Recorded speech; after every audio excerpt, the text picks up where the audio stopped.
Нас всех распинали на красной звезде, везли на далекие стройки, а соцтрибунал, суды МГО, позорные двойки и тройки. Лишали свободы и честных имен, клеймили врагами народа. Под крики «Ура!» и под шелест знамен, и под улюлюканье сброда. Под крики «Ура!»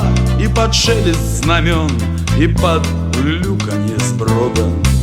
Сибирь, Воркута, Соловки, Колыма, с Норильск или Бам, Озерлага, омытые кровью языка острова, архипелаг ГУЛАГа. Дороги, каналы, плотины, мосты на наших костях вырастали, и транспарантов над нами холсты «Да здравствует Сталин!» кричали. И транспарантов над нами холсты «Да здравствует Сталин!» кричали. И силы, и жизни в тех стройках, и кровь, и слезы турбины вращали. Конец безвременью, воскресли мы вновь, с надеждой домой возвращаясь. Но долгие годы еще впереди, мы жили в большом подозрении.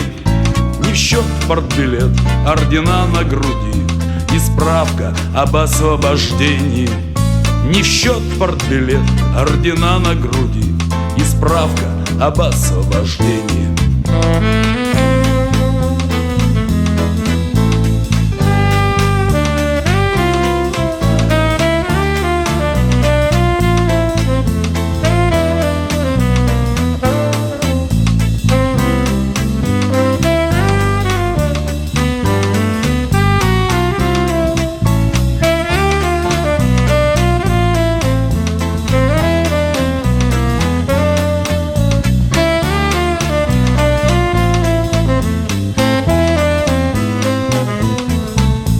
Теперь призывают простить палачей, судей, прокуроров паскудных, пытателей оперов и стукачей, за давностью лет неподсудных. Осушены чаши страданий до дна, иссякло в душе чувств кипения.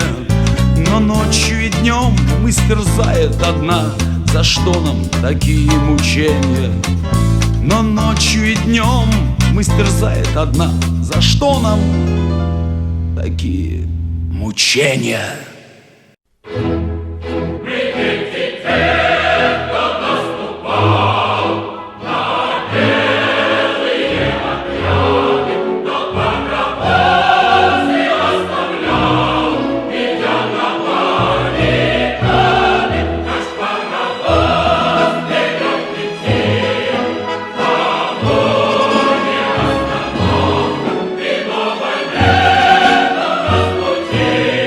Рука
сложивший крылья камнем вниз, туда, где нет ни дня, ни ночи.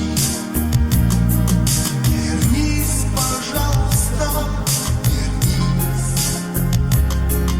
Все будет так, как ты захочешь, сложивший крылья камнем вниз,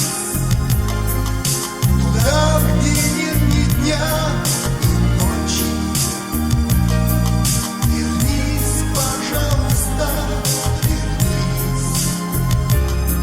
Все будет так, как ты захочешь.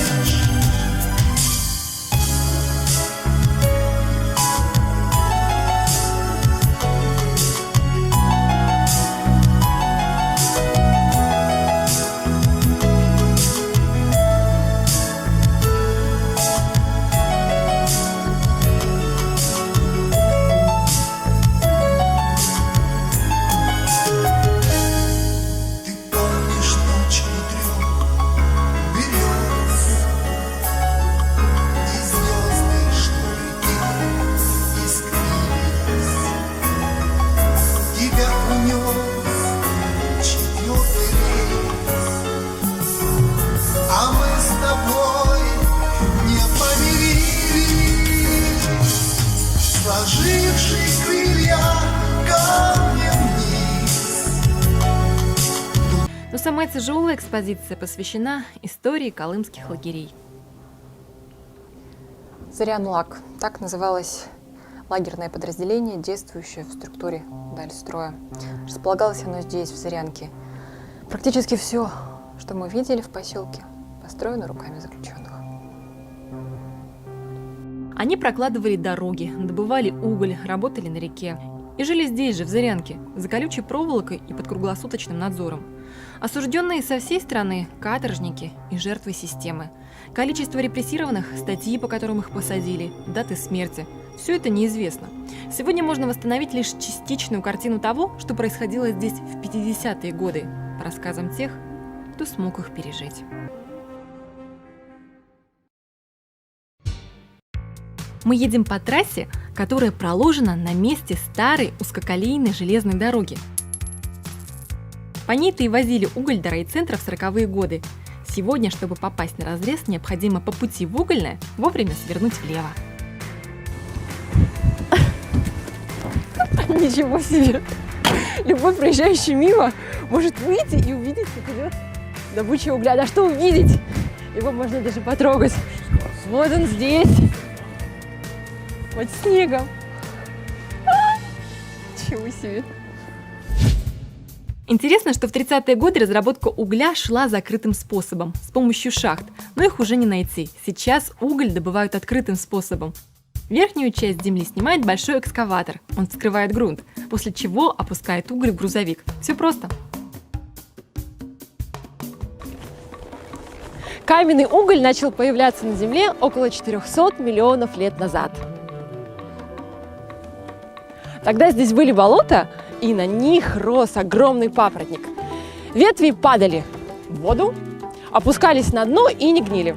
С течением времени, под огромным давлением и сильной температурой, дерево превращалось в уголь.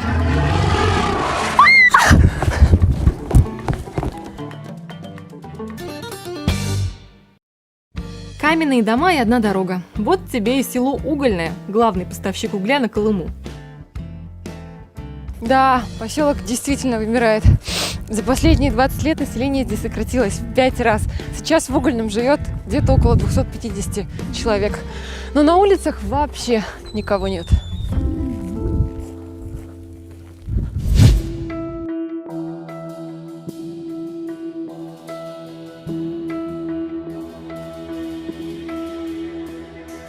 Нет никого и в домах. Только подумайте, эти каменные пятиэтажки построены среди тайги, полностью благоустроенной. Здесь вам и душ, и горячая вода, и даже туалет. Но люди здесь не живут. Найти человека в таком маленьком поселке не составит большого труда. Я знаю, что здесь живет одна знаменитая юкагирка – Любовь Демина. Здрасте. А вы не подскажете, не знаете, где живет единственная юкагирка у вас в селе? Вот здесь. Здесь, да? Да, раз, два, третий подъезд, 4-й этаж налево. 3-й подъезд, 4-й этаж налево. Да. Спасибо большое. Пожалуйста.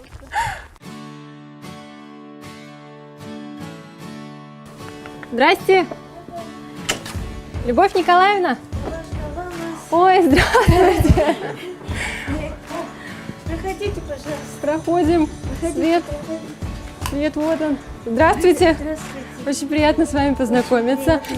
Любовь Николаевна, юкагирка. Нашли вас, долго искали, да? Любовь Николаевна – дочь потомственной кардагонской юкагирки, носитель языка, который совсем скоро может исчезнуть. В угольном ей даже не с кем поговорить на юкагирском. Остается только писать книги и петь песни. Расположен Зырянский краеведческий музей.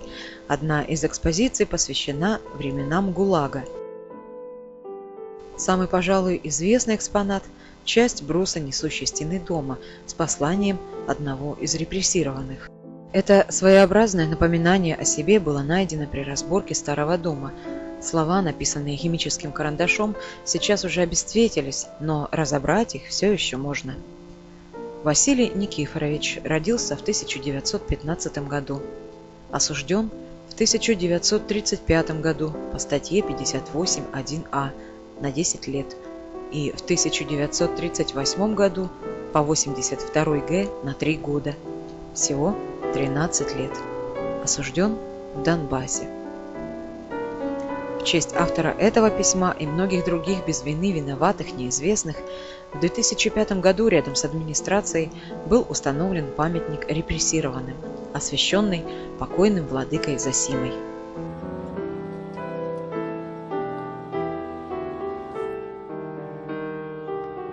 Центральные службы судоходной компании. На небольшом расстоянии от поселка расположена еще одна часть Зырянки. Называется «Второй километр». Появился он как лагерь для заключенных, а сейчас на месте снесенных бараков стоят двухэтажные дома. Через 2 километр проходит единственная грунтовая дорога района от Зырянки до села Угольное.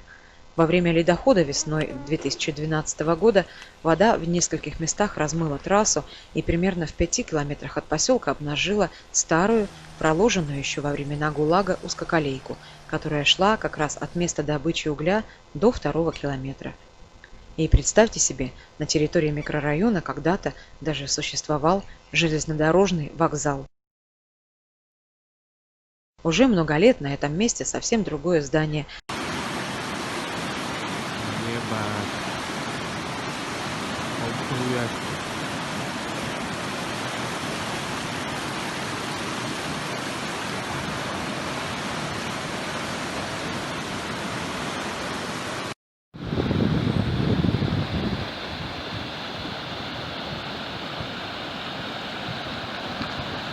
Вот это река, трасса 5 километр, 28 мая.